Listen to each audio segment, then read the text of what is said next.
is one of our favorite core strength exercises because it's so important for the core work that coordinates the front and the rear legs. And we know that the core is weak in a lot of dogs. So I'm just going to walk you through this exercise and also tell you about a few of the important points for how you can make it more difficult. Obviously, you're going to use food to lure your dog into the sit-up position where their back is vertical to the ground. Doesn't this dog look cute? I wish she was not wet, but she had just been outside in the snow and came in to demonstrate for me, so I had to take what I got.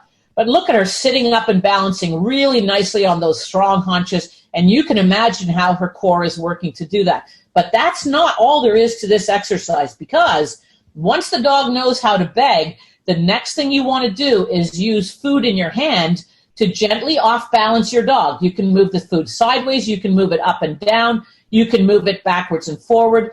So when that happens, the dog will be using their paraspinals, their lateral abdominals, and their ventral abdominals to keep themselves in this vertical position.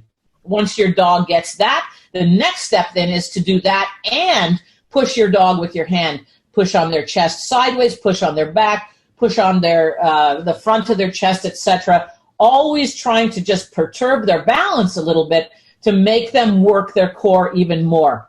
And then once your dog can do 3 15-second begs with a 5-second break in between each one of these, and you're doing all of these perturbations, and only then you're going to progress through different surfaces. You're going to start on that solid non-slip surface, but then you can go to a soft but level surface like a couch, your bed, an ottoman, or whatever.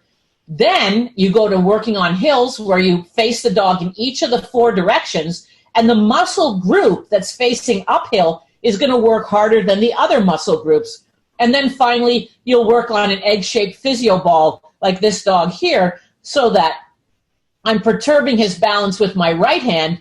I can perturb his balance by pushing on him with my left hand, and I'm also moving my knees. So you don't want that ball in some kind of a stabilizer. You actually want to just put one pointy end against one wall, have the other pointy end against your knees, and now you can really, really move that dog around. Now, some people have said, oh, don't do this because there's too much pressure on the articular facets.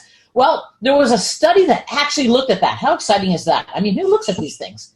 So the articular facets are the joints in the spine, okay? And we don't want to put too much pressure on them. We don't want to show too much loading of those. But take a look at this. There's 10 to 65 newtons of pressure when the dog is just sitting, and there's barely more than that when they're sitting up in a beg position. Compare that to climbing upstairs, where there's way more than that, or climbing downstairs, or even doing the simple sit-to-stand exercise that people do all the time. So we feel really, really confident that we can tell you to do this exercise with your dogs, and it'll be tremendous benefit to them and really, really work the core, which is so weak in so many dogs.